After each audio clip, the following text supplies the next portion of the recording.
When it comes to speeches of any kind at Clifton, there seems to be a concrete formula in delivering a successful speech.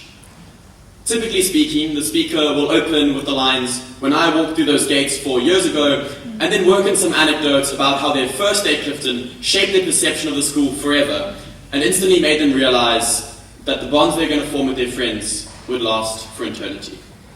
Sadly, I cannot start my speech in the traditional manner of all the speakers before me. Firstly, because those gates that are so often referenced somehow got lost in construction.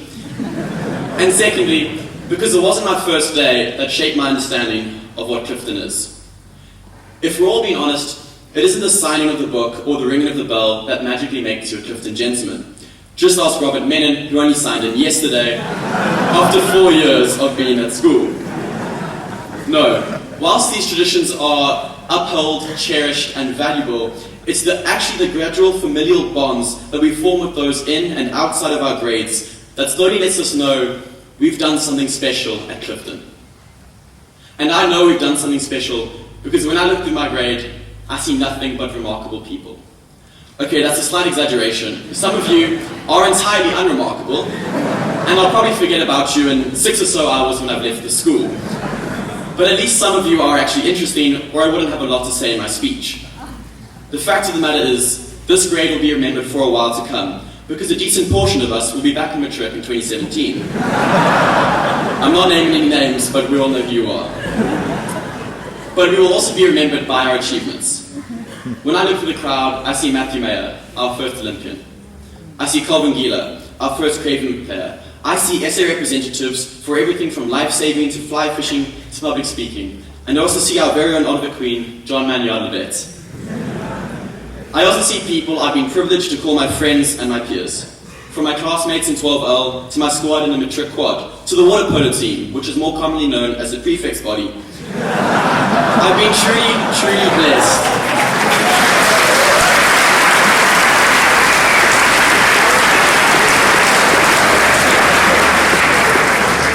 I've been truly blessed with a group of fantastic, irresponsible, and wild brothers.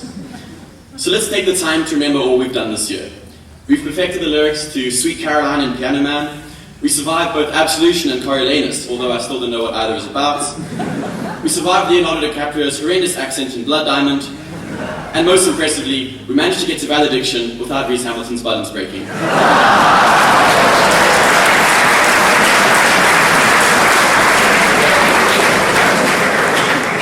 We survived Open Gates at Cobham, as well as the Purge at Theostrands. We've successfully terrorized people at the beachfront for 2 consistent years during the Clifton Challenges, and people in our grade have mastered such skills as the TC, which Caden, Rob, Calvin, Sean, and many others have used expertly. As a grade, we've shown passion and spirit not commonly found in other schools, from making a tunnel to the first team chess to having the strongest thirds rugby team Clifton has ever produced. People in our grade have shown profoundly reckless bravery in the face of danger. From Yannick Edwards diving into every tackle, to Ryan Harris diving into a bag of marbles. From Andalwa demonstrating his Glenwood first team rugby skills, to Devin Kirby managing to jaw so hard despite being 46 years old.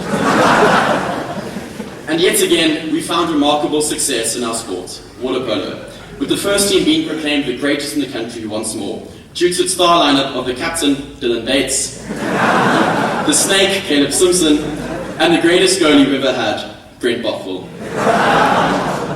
And yet again, we found remarkable success in our sports. Together with the combined drive, talent, and dedication of the class of 2016, we've managed to bring Clifton to a high point, and surely that momentum will continue for the years to come. Of course, without the bold leadership and disgraceful puns of our head boy, Jordan Strauss, and the support and wisdom of Dustin Muhammad Kareem Tor, the year would not have been as successful. Together, we stood proud through a steady stream of G-Wagons and soccer moms dropping their kids off while we were on morning duty.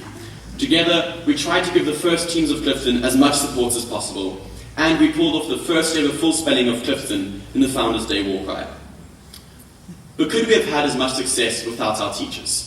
Who knows, probably. But it wouldn't have been as easy.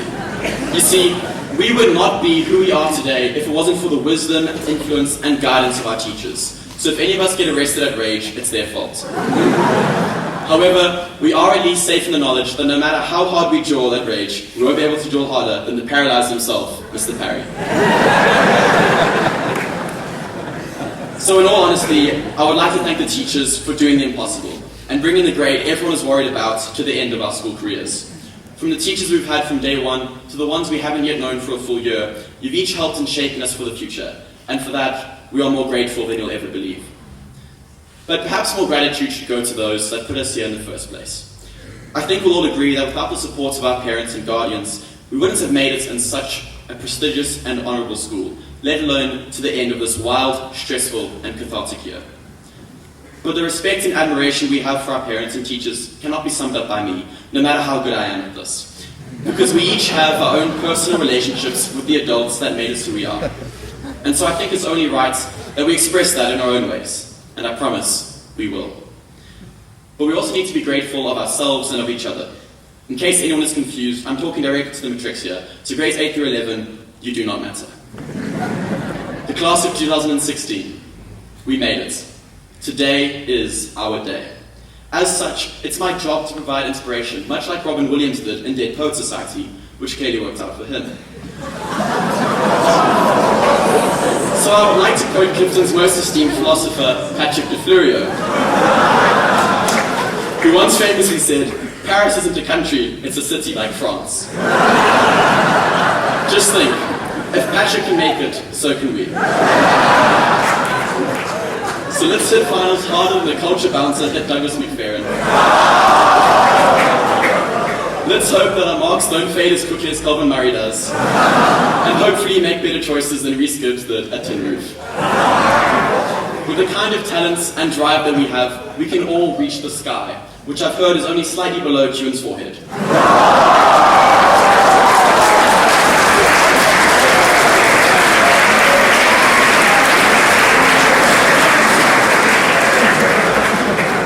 Matrix, it has truly been an honor. Let us never forget the memories we've made and the lifelong friendships that we have fostered.